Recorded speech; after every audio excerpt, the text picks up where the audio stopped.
কারণ কি? নবীর কারণে। জোরে বলেন, কার কারণে? না না, জোরে বলেন, জোরে বলেন। আরে রসুলের কারণে যদি সাহাবীরা জান্নাতের সার্টিফিকেট পায়, তো নবী দেখলে ঈমান থাকলে জান্নাতে যাবে না, এই মর্মে হাদিস নেই। আপনার হাদিস লাগবে কেন? আপনার হাদিসের দরকার কি? আপনি কোরআন থেকে বুঝতে পারেন না? আপনি বিবেক থেকে বুঝতে পারেন না? আপনার হাদিস লাগবে কারণটা কি? সরাসরি হাদিস থাকলে হবে নাকি? আপনাকে বুঝে যেতে হবে যে নবীর দর্শে থাকার কারণে, রসুলের মজলিসে বসার কারণে এক একজন সাহাবী আসহাবী কান নুজুম, আকাশের নক্ষত্র তুল্য হয়ে গেছে, এত মর্যাদা হয়ে গেছে যে আল্লাহর নবী দুনিয়াতে 10 জন সাহাবীকে সরাসরি জান্নাতের সার্টিফিকেট দিয়ে দিয়েছে। আর জোরে বলেন আল্লাহু আকবার। আচ্ছা, ফাতেমা নাম কি? ফাতেমা, তার লকব কি? সাইয়্যিদাতুন নিসাই আহলিল জান্নাহ, রাওয়াহুল বুখারী। তিনি সমস্ত মহিলার জান্নাতের সাইয়্যিদিনী, সর্দারিনী। আচ্ছা বলেন তো, তাকে এই মর্যাদা আল্লাহ কেন দিলেন? আল্লাহর রাসূলের মহব্বতের কারণে। আহলে বাইতুন নবীর ইজ্জত বেড়েছে রাসূলের সোহবতে থাকার জন্য। সাহাবায়ে কেরামের ইজ্জত সর্বকালের জন্য সর্বশ্রেষ্ঠত্ব হয়েছে।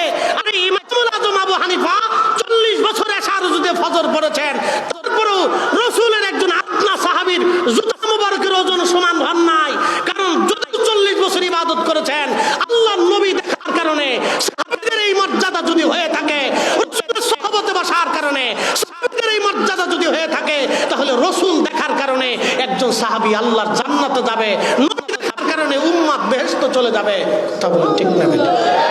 যদি উম্মতের ঈমান থাকে, আর সব উম্মতের নবী দেখা দেয় না।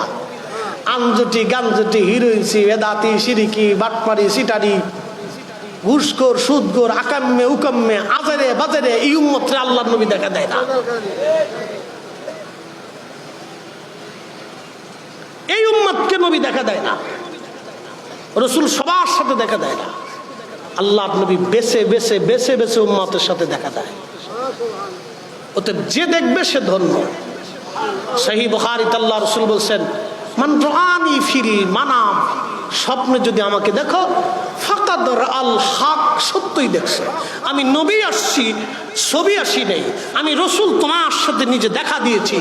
একসাথে বলবেন আল্লাহু আকবার। না না, আরো জোরে জোরে জোরে জোরে জোরে। এই সূত্র বুঝে গেছে?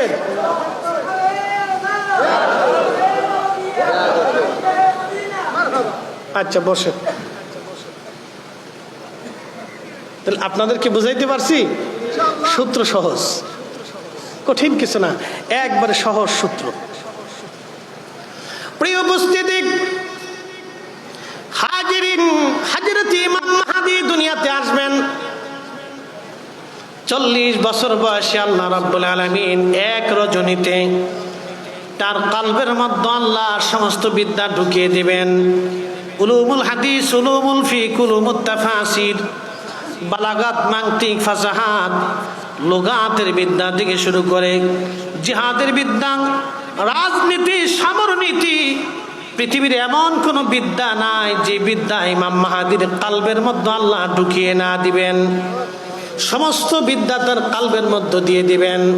কারণ তিনি এমন একজন সমরবিদ হবেন, এমন একজন প্রশাসক তিনি হবেন, এমন একজন রাজনীতিবিদ, এমন একজন যোদ্ধা, পৃথিবীর কোন যুদ্ধে তিনি হারবেন না। প্রত্যেকটা জিহাদে তিনার বিজয় আল্লাহ দান করবেন। আল্লাহু আকবার। জোরে বলবেন কি আল্লাহু আকবার? অথচ দুনিয়ার কোন সমরবিদের কাছে তিনি সেনাবাহিনীর ট্রেনিং নেবেন না। 40 বছর ধরে তিনি ছাগল উটদুম্বা চড়াবেন। দুনিয়ার মানুষ থেকে জুদা হয়ে নিবৃতে নির্জনে আল্লাহ তাকে রাখবেন। শুধু আমার রাসূলের নসল হওয়ার কারণে আল্লাহ তাকে এত বড় মর্যাদাওয়ালা করবেন। হযরত ইমাম মাহদী হারাম শরীফে নামাজ রক্তের সময় পূর্ব মুহূর্তে দাঁড়িয়ে থাকবেন, আল্লাহ ঈসা রুহুল্লাহকে আসমান থেকে নামাবেন। বর্তমান সিরিয়ার ফিলিস্তিন, যেটাকে শাম বলা হয়, বর্তমান ফিলিস্তিন, লেবানন, জর্দান, লিবিয়া এবং সিরিয়া থেকে শুরু করে মিশরের এক বিরাট অংশ মিলেছিল শাম। এই অঞ্চলকে শাম বলা হতো। এই শামের মূল বিজনেস সেন্টার ছিল বর্তমান গাজা। আগে নাম ছিল আসকালান। এই জায়গাটাই ছিল হজরতে সুলাইমান আলাইহিস সালামের বিরাট বড় রাজদরবার। তিনি এত সুন্দর রাজদরবার বানিয়েছিলেন। তিনি সাগরের বাহিনীকে শাসন করতেন, জমিনের বাহিনীকে শাসন করতেন, জিনদেরকে শাসন করতেন, পক্ষী পক্ষীদেরকে তিনি শাসন করতেন। বিরাট বড় রাজদরবার ছিল তিনার, বিরাট বড় একটা তখ্ত ছিল তিনার।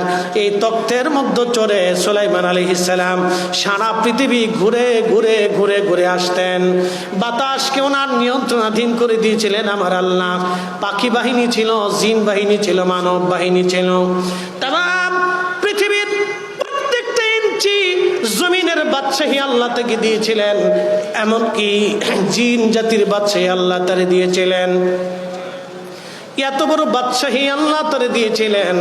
এই ফিলিস্তিনের বাইতুল আকসা, বর্তমানে গাজা, এটা নাম ছিল আসকালান। এই জায়গাটা ছিল সুলাইমান আলাইহিস সালামের রাজধানী।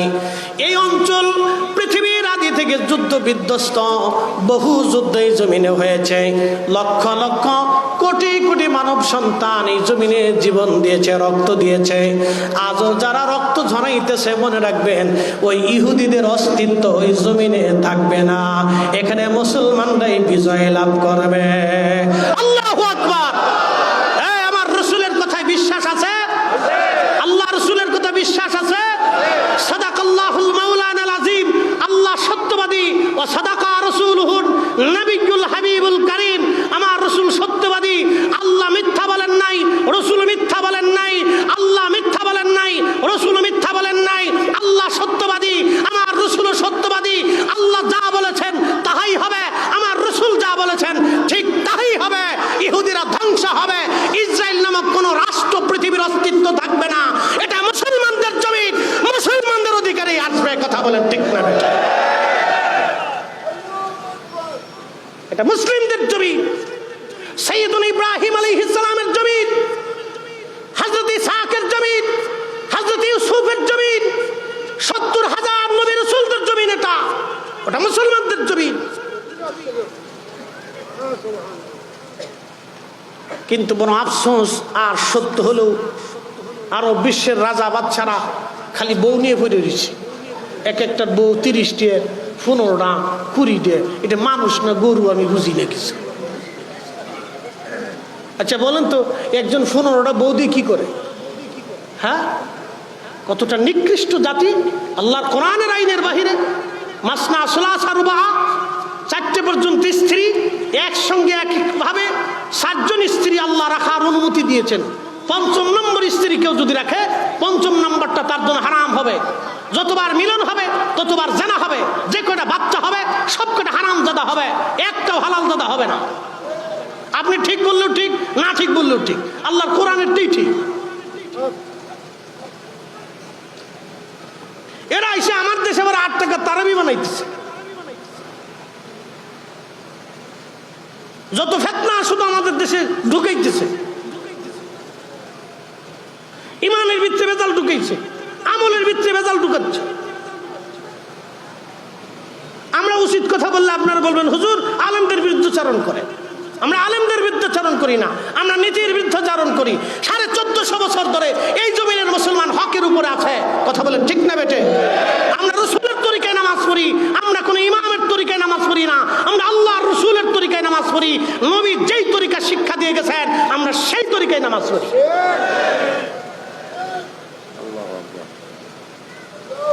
আমরা বললে বলবেন যে আপনারা কি বেশি বুঝেন? সৌদি আরবের হুজুরা বেশি বুঝে না? সৌদি আরবের হুজুর হলে বেশি বুঝে নাকি?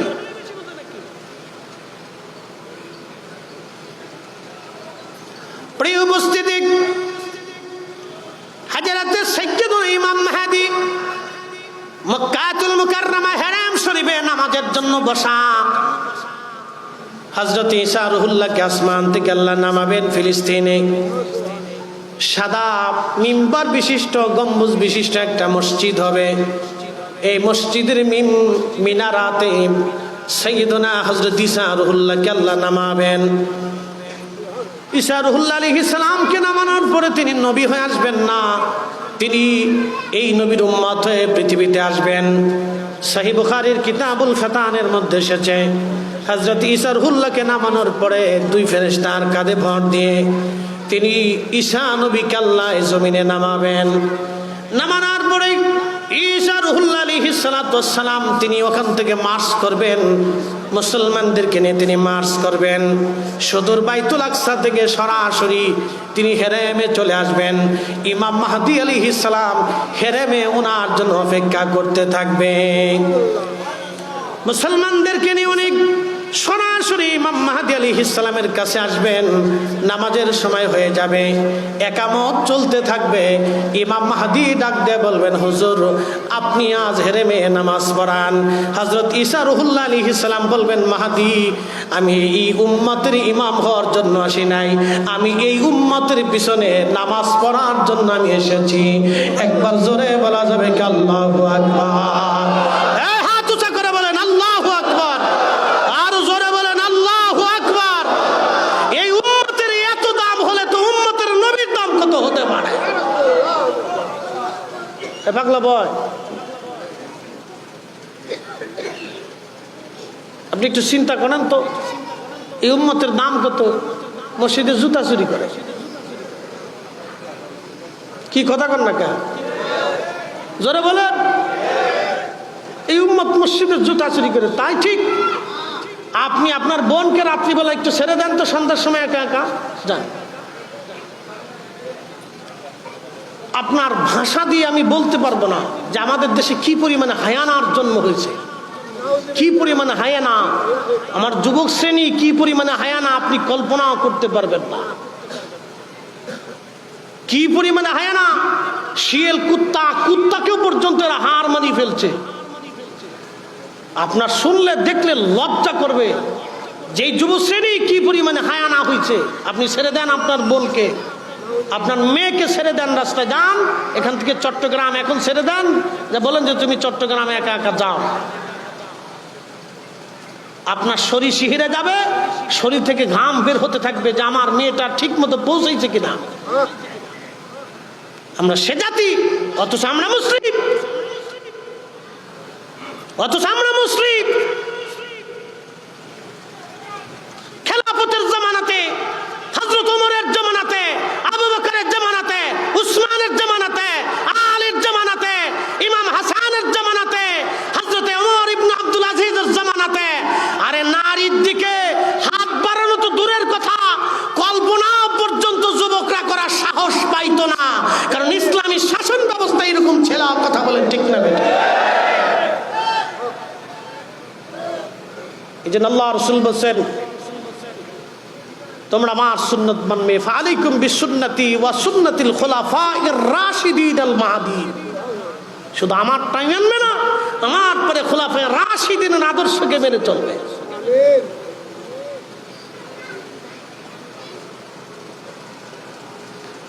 প্রিয় উপস্থিতি,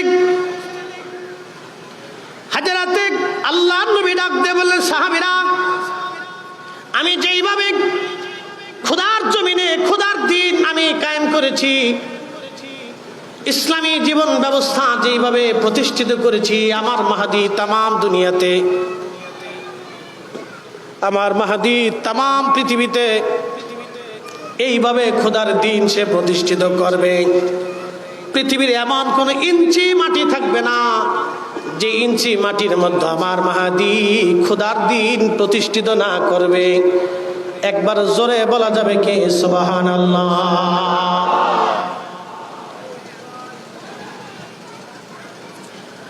আল্লাহর নবী হযরতে ঈসা রুহুল্লাহ তিনি উম্মত হয়ে দুনিয়াতে আসবেন। মাহদীকে বলবেন, হুজুর আমি এই উম্মতের পিছনে নামাজের জন্য আসছি, আজকে আমি নামাজ পড়াবো না, আপনি নামাজ পড়াবেন, আপনার পিছনে আমি আজ ইক্তেদা করব। হযরত ঈসা আলাইহিস সালাম নামাজ পড়বেন। নামাজ শেষ হয়ে যাওয়ার পরে তিনি ওখান থেকে সরাসরি মদিনাতুল মুনাওয়ারার দিকে রওনা দিবেন। হেরেম থেকে আরাক হেরেমের দিকে রওনা করবেন। বাইতুল্লাহ থেকে মসজিদে নববীর দিকে রওনা করবেন। মসজিদে নববীতে তিনি সরাসরি আল্লাহর হাবিবের রওজা মুবারকের সামনে যে দাঁড়াইয়া আল্লাহর নবীকে সর্বপ্রথম উনি সালাম দিবেন।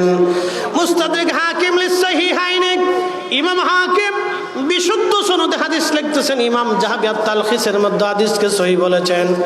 আল্লাহর নবী বলতেছেন, হযরতে মাহদী হযরত ঈসা রুহুল্লাহ তিনি মক্কাতুল মুকাররমা থেকে সরাসরি আমার রওজা মুবারকে আসবে। আমার রওজার পাশে দাঁড়ায় ঈসা সালাম দিবে, আর আমি নবী তার সালামের জবাব দিয়ে দেব। চিৎকার মেরে বলেন আল্লাহু আকবার। তাহলে বলেন রাসূল আছে না নাই? আগামীতেও আছে না নাই? রওজা থেকে সালামের উত্তর দেয় কিনা? উম্মত চিনে কিনা? উম্মত দেখে কিনা? আগামীতেও দিবে কিনা? ঈসা নবীর সালামের জবাব দিবে কিনা? এজন্য আমরা বলি হায়াতুন নবী, হায়াতুন নবী, হায়াতুন নবী, হায়াতুন নবী। যে মানলে মানুক, না মানলে না মানুক, সেটা তার বিষয়। আমরা মানি হায়াতুন নবী। কথা বলেন ঠিক কিনা? কত ক্লিয়ার না? ভেজাল আছে? আমি পরিষ্কার মাপ পছন্দ করি, পরিষ্কার কথা বলি। শোনেন, আমাদেরকে কিছু গভীরতা বুঝতে হয়। শুধু ইসলামের বাহ্যিক রূপটাকে আমরা, দিকটাকে আমরা শুধু ব্যাখ্যা করব না। আমাদের ইসলামের ভিতর কিছু আভ্যন্তরীণ বিষয় আছে, কি গভীরতা আছে, এগুলো আমাদেরকে উপলব্ধি করতে হয়। যেমন আমি আপনাদেরকে বুঝাই, এখানে আমরা পৃথিবীতে 3 ধরনের চিকিৎসা পদ্ধতি আছে। একটা হচ্ছে অ্যালোপ্যাথিক, আর একটা হচ্ছে হোমিওপ্যাথিক, আর একটা হচ্ছে কবিরাজি। আছে না? সারা ওয়ার্ল্ডই আছে। একটা হচ্ছে অ্যালোপ্যাথিক, একটা হোমিওপ্যাথিক, আর একটা হচ্ছে কবিরাজি। তো 3 চিকিৎসা পদ্ধতি, কিন্তু তার ভিন্নতা আছে। গবেষণাও ভিন্নতা আছে, চিকিৎসা পদ্ধতিরও ভিন্নতা আছে, প্রেসক্রিপশনও ভিন্নতা আছে। কবিরাজি চিকিৎসার জন্য আপনাকে গাছ গাছরা, তরু লতা পাতা, বিভিন্ন নির্যাস থেকে এটা আপনাকে চিকিৎসা দেওয়া হয়। আচ্ছা বলেন, গাছের ভিতরে উপকারিতা কি আমরা দিছি না আল্লাহ দিছে? একই গাছ, তুলসী পাতা, আপনি এটাকে ছেঁচে প্রক্রিয়া করে বাসক পাতা দিয়ে, মধু দিয়ে যদি আপনি সেবন করেন, তা আপনার ঠান্ডা কাশির নিরাময় হবে। তুলসী পাতা, এটার ভিতরে একটা গুণাবলী আল্লাহ দিছে, ওটা কিন্তু ওই মাটি থেকেই হয়েছে। একই মাটি থেকে তুলসী পাতা, ঠিক একই মাটি থেকে আল্লাহ আর একটা পাতা দিছে, ধুত্রা পাতা। নাম তো জানেন, ধুত্রা পাতা বা ধুত্রা গাছ। এটা কাঁটা বিশিষ্ট ফল হয়। তো এই ধুত্রা পাতা যদি আপনি রস বানায় সেবন করেন, তো আপনার লুঙ্গি আর জায়গায় থাকবে না। লুঙ্গি খুলে আপনি মাথায় বেঁধে সানা পটিয়ে পরে ঘুরবেন আর বলবেন যে ডক্টর ইউনুসরে আমি এদেশে তাড়াবো। ও কি বুঝে? আমি ডক্টর ইউনুস।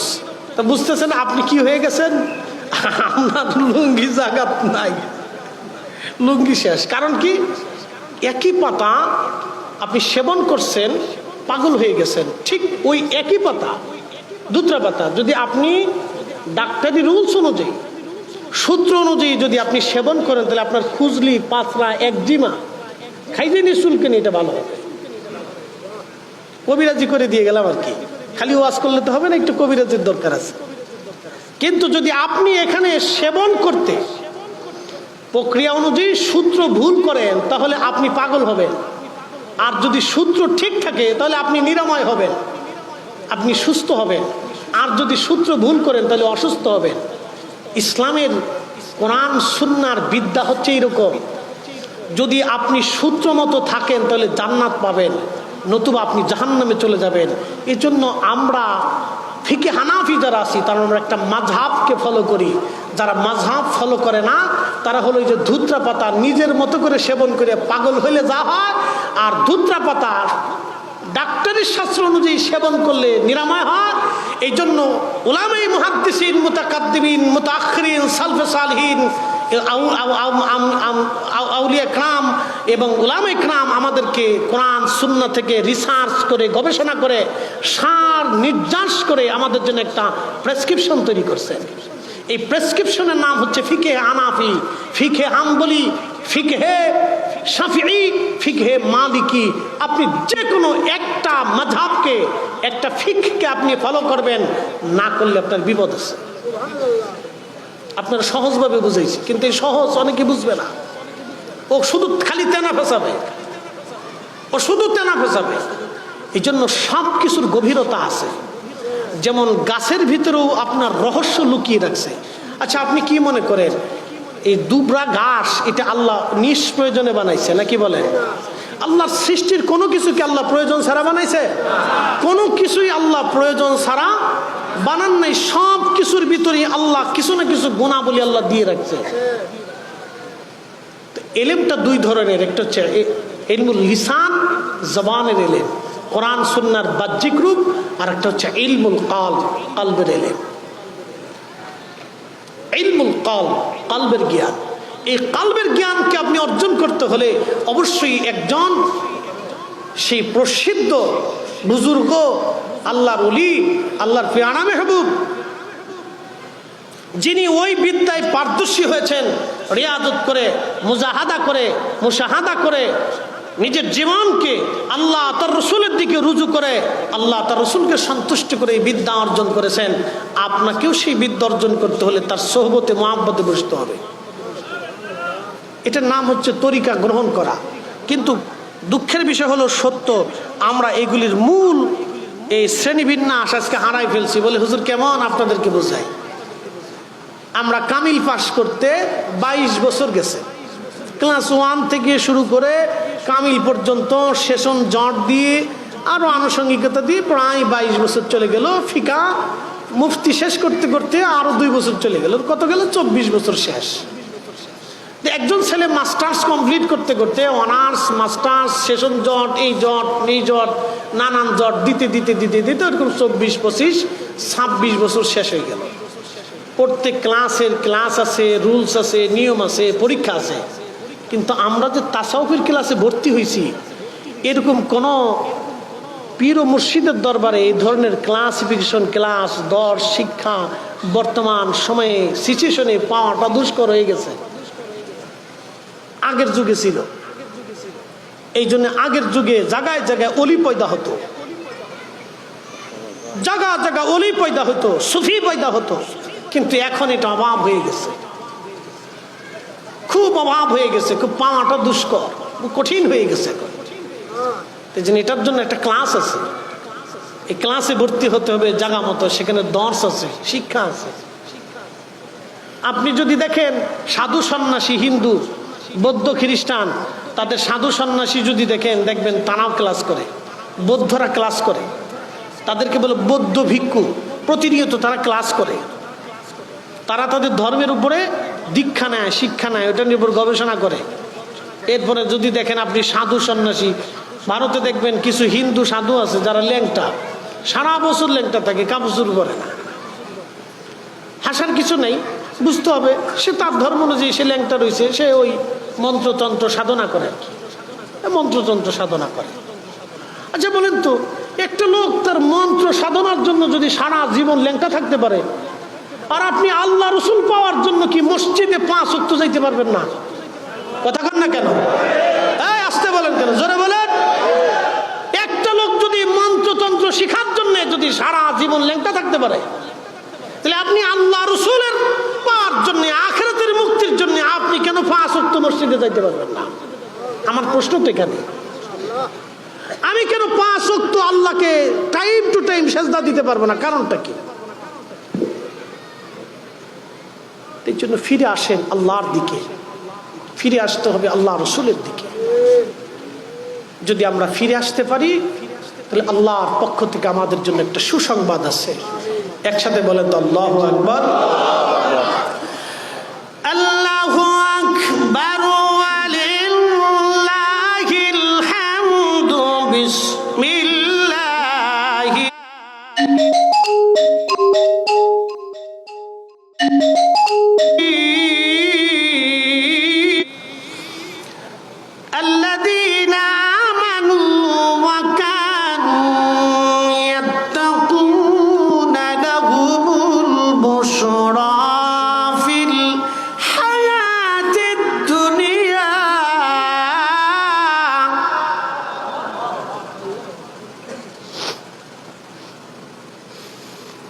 লাহুমুল বুশরা ফিল হায়াতিদ দুনিয়া ওয়া ফিল আখিরাহ। আচ্ছা, আপনারা কি মনে করেন আল্লাহটা মিথ্যা?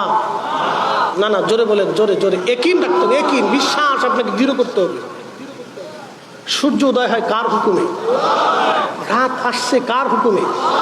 এই যে আলোটা জ্বলতেছে না, এর পিছনে একটা শক্তি কাজ করে। এই শক্তির নাম বিদ্যুৎ। এই বিদ্যুৎ একটা লুকায়িত শক্তি, যা দেখা যায় না, কিন্তু হাত দিলে সব করবে। এই অদৃশ্য শক্তির মালিকটাকে, ওই বিদ্যুৎটা কে দিছে?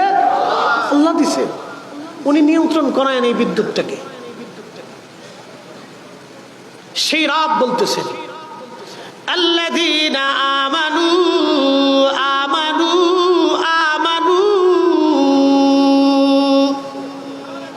তোমরা যারা ঈমান আনছো, আখিরাতে বিশ্বাসী, এক আল্লাহ বিশ্বাসী, ফেরেশতায় বিশ্বাসী, কবরে বিশ্বাসী, মুনকার নাকিরে বিশ্বাসী, কিরামান কাতিবিনে বিশ্বাসী, আজরাইলে বিশ্বাসী, মৃত্যুতে বিশ্বাসী, নবীদের উপরে বিশ্বাসী, কিতাব নাজিল হয়েছে বিশ্বাসী, আমি আল্লাহর কালামে বিশ্বাসী, আমার রসুলে বিশ্বাসী, আমি আল্লাহর কুদরতে বিশ্বাসী, আখিরাতে বিশ্বাসী, জান্নাত জাহান্নামে বিশ্বাসী।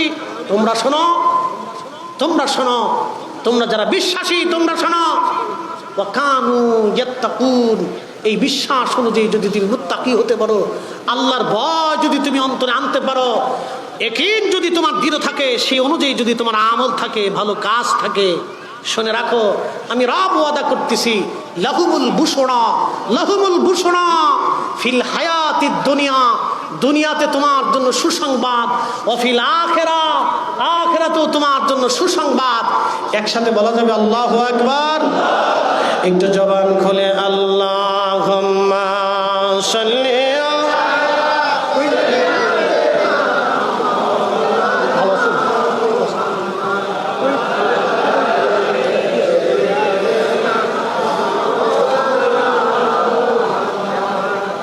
সালাতুন ইয়া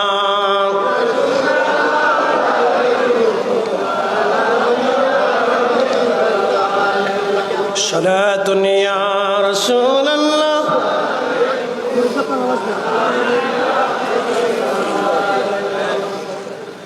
বন্ধু, রব্বুল আলামিন কোরআনে বললেন লাহুমুল বুশরা ফিল হায়াতিদ দুনিয়া ওয়া ফিল আখিরাত। দুনিয়াতেও তোমার জন্য সুসংবাদ, আখিরাতেও তোমার জন্য বিরাট বড় সুসংবাদ। যদি ইমানে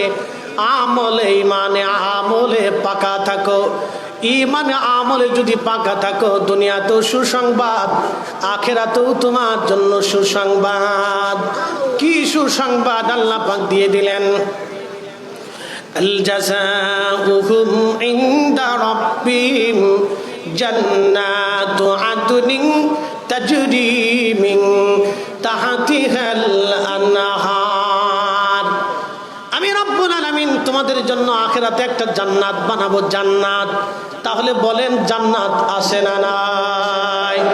যারা জান্নাতে বিশ্বাস করেন, যাহা আমার একটা জীবন আগামীতে আছে, যদি বিশ্বাস একিন দুর্বল হয়, আপনাদেরকে 5 মিনিট আমি বুঝাই দিয়ে যাচ্ছি। আমি আরেকটা প্রোগ্রাম হচ্ছে, চলে যাব। খুব মনোযোগ দিবেন। আপনাদের ডানে বামে যিনারা আছেন, কেউ আব্দুর রহিম, কেউ আব্দুল করিম, কেউ আব্দুল্লাহ, কেউ আব্দুর রহমান। আপনাদের সামনে যিনি বক্তব্য দেন তার নাম জহিরুল ইসলাম, তার নাম। তার বডিটা দেখা যায়, নাকটা সুন্দর, চোখে চশমা দেওয়া আছে, মাথায় পাগড়ি, দেহটা একেবারে শ্যাম বর্ণের, লম্বা চওড়া, কণ্ঠটা খুবই চিকন চিকন, সুন্দর সুন্দর লাগে। এটা আপনাদের বাহ্যিক দৃষ্টিকোণ থেকে বোঝাচ্ছি, কিন্তু আপনাদের সামনে যিনি কথা বলতেছেন তিনি ভিতরে অরিজিনাল। তার নাম রুহু ফরিদি সাহেবের রুহু ফরিদি সাহেব যদি আজকে মারা যান, বডিটা জমিনের মধ্যে পড়ে থাকবে, কিন্তু অরিজিনাল ফরিদিকে যিনি নিয়ে যাবেন তিনি আল্লাহ। ওয়া ইন্না ইলাইহি রাজিউন। আমরা আল্লাহর দরবারে আবার ফিরে চলে যাব। ছিলাম আমরা আল্লাহর দরবারে। আল্লাহর রাসূলকে কাফেররা এসে বলল, হুজুর রুহু কি জিনিস আপনি বলে দেন। ওয়ায়াসআলুনাকা আনির রূহি কুলির রূহু মিন আমরি রাব্বি। আল্লাহ বলে দিলেন, হাবিব রুহু নিয়ে কাফের আপনাকে প্রশ্ন করে, জবান দিয়ে বলে দেন রুহুটা আল্লাহর হুকুম। যখন হুকুম আসবে তখন মায়ের রেহেমে 120 দিনের মাথায় আল্লাহ রুহু দিয়ে দেয়। 120 দিনের মাথায় আল্লাহ মায়ের রেহেমের ভিতর রুহুটাকে আল্লাহ দেহের মধ্যে দিয়ে দেন। আবার দেহ থেকে রুহু আল্লাহ নিয়ে চলে যাবেন। যিনি নিলেন তেনার নাম মালাকুল মউত। ফাইন্নাহু মুলাকিকুম, ওনার সাথে সবার মোলাকাত হবে, ওনার সাথে সবার মোলাকাত হবে। তার নাম মালাকুল মউত। যাকে নেওয়া হলো তার নাম জহিরুল ইসলাম ফরিদি। যিনি নিলেন তার নাম মালাকুল মউত। যার হুকুমে নিলেন তার নাম রব্বুল আলামিন। যেই জগতে নেওয়া হলো তার নাম আলমে বারজাক। যেই জগতে আগে ছিলাম তার নাম আলমে রেহেম। তার আগে যেই জগতে ছিলাম সেটার নাম আলমুর রহ, রুহের আলমে আরোহা, রুহের জগৎ। রুহের জগৎ থেকে আসলাম রেহেমের জগতে, রেহেমের জগৎ থেকে আসলাম দুনিয়ার জগতে, দুনিয়ার জগৎ থেকে চলে যাব বারজাকের জগতে, বারজাকের জগৎ থেকে চলে যাব হাসরের ময়দানে, হাসরের মাঠ থেকে চলে যাব ফুলসিরাতের ঘাটে, ফুলসিরাত থেকে চলে যাব হয় জান্নাত না হয় জাহান্নামে।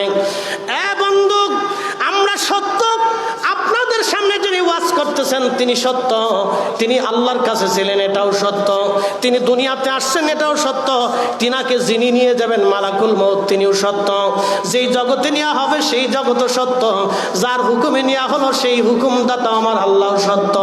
অতএব ইসলামের মতো সত্য ধর্ম আর পৃথিবীতে একটাও আপনি খুঁজে পাবেন না। আমার রসুলের মতো সত্যবাদী আর দুনিয়াতে একটাও খুঁজে পাবেন না। কথা বলেন ঠিক না বেটে? আখেরাতে বিশ্বাস আছে? আখেরাতে বিশ্বাস আছে? তাহলে দুনিয়া থেকে আল্লাহ তার রসুলের গোলামি করে যাওয়া বুদ্ধিমানের কাজ। পাগলা থাম, সময় নাই। দুনিয়া থেকে আল্লাহ তার রসুলের গোলামি করে যাওয়াটা বুদ্ধিমানের কাজ। শোনেন, যারা মানুষের হক মেরে 1000 কোটি টাকার মালিক হয় তারা বুকা। আপনি ঠিক বললেও ঠিক, না ঠিক বললেও ঠিক, তারা বুকা বুকা। যারা অবৈধভাবে সুদ আর ঘুষের কারবারি করিয়া দুনিয়াতে সম্পদ রেখে কবরে চলে যায় তারা বুকা। তাদের মতো বুকা পৃথিবীতে আর একটাও নাই। তারা ভাবে আমরা অনেক চালাক। না না, তারা অনেক বড় বুকা, অনেক বড় বুকা তারা। হাসরের ময়দানে আল্লাহ বলবে, বান্দা তুমি তো অপরাধী হয়ে গেছো, জাহান্নামে চলে যাও। তো বান্দা বলবে, ইয়া রাব্বি, আমাকে কি একটু সুযোগ দেওয়া যায় না? বলে, কি সুযোগ চাও? বলে, আমার ছেলে আছে, মেয়ে আছে, স্ত্রী আছে, আমি যাদের জন্য অন্যায় অপরাধ করছিলাম আমি তাদেরকে ডাকি, দেখি তারা আমার গুনাহের জিম্মাদারি নেই কিনা। আল্লাহ বলবেন, ডাকো, তোমাকে সুযোগ দিয়ে দিলাম। ছেলে ডাক দিবে, আব্দুর রহিম, বাবার নাম আব্দুল্লাহ। লাব্বাইক ইয়া রাব্বাল আলামিন, আসো। বাবা ডাক দিয়ে বলবে, ছেলেরে, খুকা আমার, তোর জন্য জীবনে অপরাধ করছি, আসামি হয়ে গেছি, কিছু গুনাহের জিম্মাদারি তুমি নিয়ে আমার গুনাহটাকে সহজ করে দাও। ছেলে ডাক দিয়ে বলবে, আব্বা, সন্তান হিসেবে আমার অধিকার ছিল, আপনার কাছে প্রাপ্য ছিলাম, হালালে না হারামে করেছেন ওটা আমার দেখার বিষয় ছিল না। আপনাকে কে বলেছিল আপনি হারাম কাজ করেছেন? কে বলেছে আপনি সুদ খাবেন? কে বলেছে আপনি ঘুষ খাবেন? আমি কি বলেছি? আপনি কেন এগুলি খাইছেন? ওই গুনাহের জিম্মাদারি আমি আজকে নেব না, আমি খুব পেরেশানির মধ্যে আছি। শেষ। আল্লাহর কসম করে বলতেছি, যদি আখিরাতে বিশ্বাসী হন, আল্লাহ রসুলের কথা যদি সত্য বাক্য হিসেবে মেনে নেন, তাহলে এই কথাগুলি হৃদয় থেকে উপলব্ধি করে বাড়ি পর্যন্ত যাবেন। খালি পাগড়ি মাথায় দিয়ে ফরিদ হিসাবের মতো রাস্তায় হাঁটার নাম দিন না। দিন হচ্ছে আমানতদারিতার উপরে থাকা, সত্যবাদিতার উপরে থাকা, হকের উপরে থাকা, হক হালাল মতো জীবনযাপন করার অর্থই হচ্ছে দিন। 63 বছরে যিনি একটা মিথ্যা বলেন নাই, একটা বাক্য ফায়সা কথা বলেন নাই, একটা সময়ের জন্য কাউকে ধোঁকা দেন নাই, একটা বাক্য দিয়ে কাউকে কষ্ট দেন নাই, তিনি সেই রাহমাতুল লিল আলামিন। আমরা তার উম্মত। হকের উপরে প্রতিষ্ঠিত থাকেই হচ্ছে উম্মতের কাজ। কথা বলেন ঠিক কিনা? ইনসাফের উপরে প্রতিষ্ঠিত থাকবে, ইনসাফের উপরে প্রতিষ্ঠিত থাকাই উম্মতের দায়িত্ব। পোশাকে সুন্দর না হয়ে আপনাকে রুহুটাকে সুন্দর করে। দেহের খোরাক আছে না ভাই, যে আমি চা খাচ্ছি, কেন খাচ্ছি বলবেন? যে হুজুর ওয়াজ করতেছে, কণ্ঠে চাপ করতেছে, আমি চা খেয়ে কণ্ঠটাকে একটু ধার মারতেছি, এটা হচ্ছে আমার কণ্ঠের খোরাক। আমি ভালো খাবার খাই, পুষ্টি হয়, চেহারা সুন্দর হয়, ত্বক ভালো থাকে, বিভিন্ন ধরনের দামি দামি খাবার আপনার আমরারে খাওয়ান। হুজুর দূর থেকে আসছে সফর করে, ভালো খাবার খাইলে শরীরের পুষ্টির দুর্বলতা কমবে। এই জন্য আপনারা মেহমান হিসেবে আমাদেরকে সম্মান করেন। আপনাদের ভালো খাবার খেয়ে আমাদের শরীরে পুষ্টি হয়, নতুবা যেইভাবে জাননি জীবন বাঁচার কথা না। কালকে থেকে এই পর্যন্ত কত কিলো? 250 কিলো রাস্তা দাবড়াইছি, আবার এখান থেকে ঢাকা পর্যন্ত 250, কালকে চুয়াডাঙ্গা মাহফিল। বুঝতে পারছেন? চুয়াডাঙ্গা থেকে ঢাকা থেকে আরো 250 কিলো, এখান থেকে আমি 500 কিলো রাস্তা গাড়ি দাবড়াবো। 500 কিলো রাস্তা আমাকে গাড়ি দাবড়াইতে হবে, এই গাড়ির ভিতরে থাকতে হবে, তারপরে যাই আবার এই ছটাং ছটাং ছটাং ছটাং ওয়াজ করতে হবে। কারণ যদি ওয়াজে দুর্বলতা পারে বলবো যে হুজুর আসছিল ওয়াজ করতে পারে না, জ্বালা আছে। বক্তাদের জ্বালার কোনো শেষ নাই। মাহফিল একটা সাজাইছেন, 1 মাস সময় লাগছে। যে আমার ভাইগুলি দিনরাত পরিশ্রম করে একটা বাগান সাজাইছে। যদি আমরা কথা সুন্দর করে বুঝাইতে না পারি তাহলে তাদের ওই পরিশ্রমটা ব্যর্থ হয়ে যায়।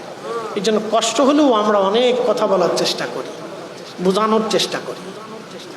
তো মোহতারাম, এই যে ভালো খাবার এটা আমাদের দেহের খোরাক, কিন্তু রুহের খোরাক হচ্ছে ইমান আমল, রুহের খোরাক হচ্ছে নামাজ, রুহের খোরাক রোজা, রুহের খোরাক জিকির, রুহের খোরাক দুরুদ, রুহের খোরাক হক হালাল মতো চলা, রুহের খোরাক ইনসাফের পথে চলা। কথা বল ঠিক না বেঠিক? এই রুহের খোরাক নিয়ে কবরে যান, রুহের খোরাক দিয়ে কবরে যান, রুহের খোরাক নিয়ে কবরে যান।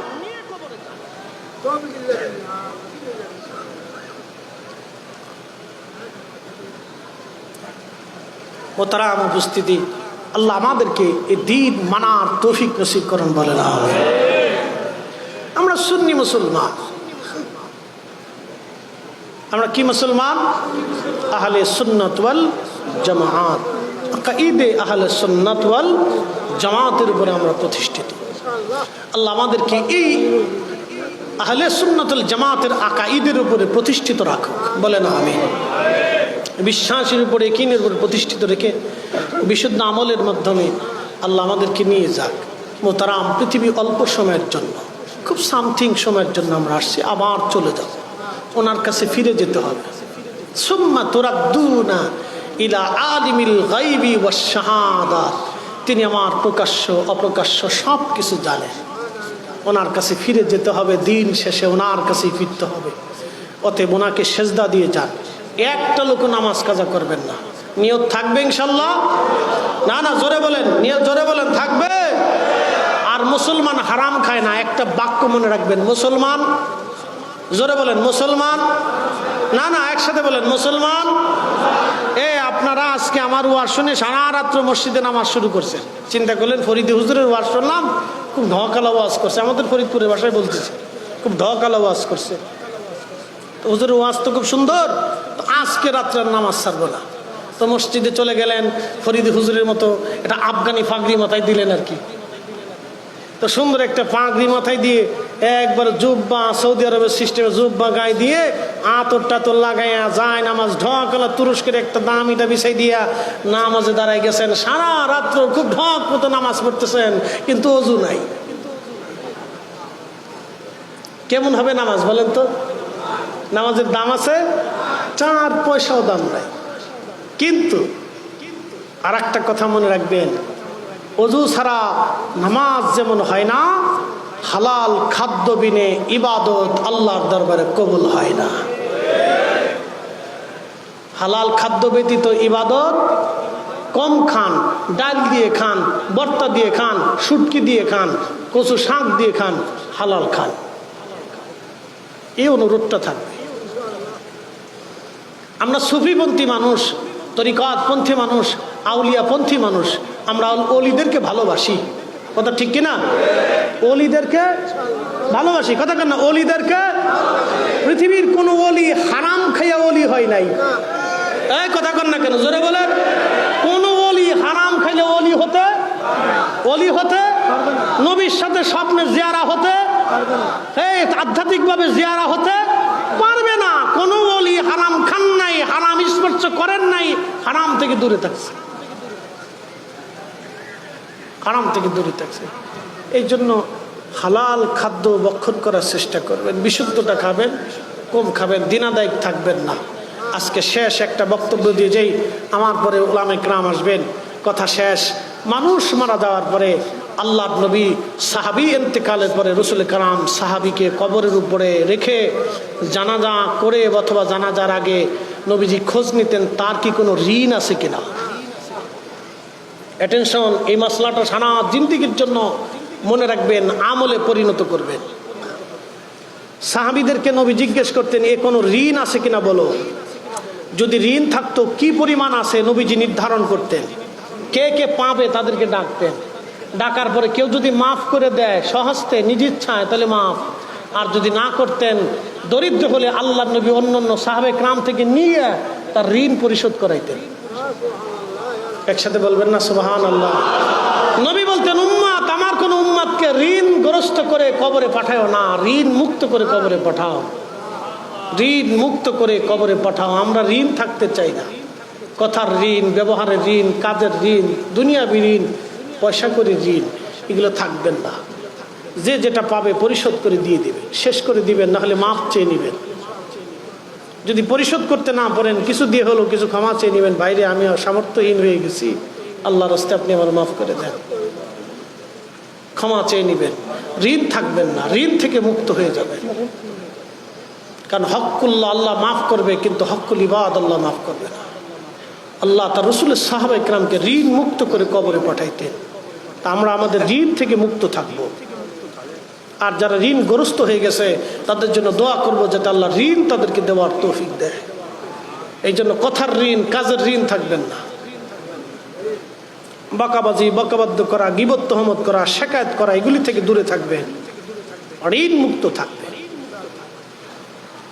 পৃথিবীর কোন ওলি পৃথিবী থেকে যাওয়ার আগে ঋণ রাখেন নাই। আপনি যদি দেখেন তারা জাহিদ ছিলেন, মুজাহাদা করতেন, দুনিয়া বিরাগী ছিলেন, দুনিয়ার কোনো সম্পদ নিয়ে তারা কবরে যান নাই, সম্পদহীন হয়ে চলে গেছে।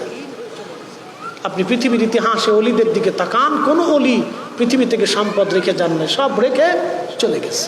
আল্লাহর রাস্তায় দান করে দিয়ে মুক্ত হয়ে একেবারে ফ্রেশ হয়ে কবরে চলে গেছে। আল্লাহর নবী যিনি ছিলেন জাহিদদের সর্দার, শিরোতাজ, সাইয়্যিদ ছিলেন, তিনি ইন্তেকালের আগে সমস্ত সম্পদগুলি রাহে লিল্লাহ করে দিয়ে একেবারে মুক্ত হস্তে আল্লাহর নবী চলে গেছেন। একসাথে বলা যাবে না আল্লাহু আকবার। উম্মতের জন্য শুধু ইলম রেখে গেছেন, উলামা রেখে গেছেন, আমল রেখে গেছেন, ঈমান রেখে গেছেন। এই জন্য আমরা যারা অলি ভক্ত, আমাদেরকে অলি ভক্ত হতে হলে অলিদের সূত্র মতো চলতে হবে। কথা ঠিক কিনা? আমরা অলিদেরকে ভালোবাসি, অলিদেরকে ভালোবাসি। কার জন্য ভালোবাসি? আল্লাহর জন্য। জোরে বলেন কার জন্য? আল্লাহর জন্য ভালোবাসি। আমি আর কথা বাড়াবো না, আমার 10:30 ধরার কথা, এখানেই 10:15 বেজে গেল। তো দোয়া করবেন ইনশাল্লাহ, আল্লাহ আমাদের প্রত্যেকের ঈমান আমলের উপরে দৃঢ় রাখা। আসসালামু আলাইকুম ওয়া রাহমাতুল্লাহি ওয়া বারাকাতুহু।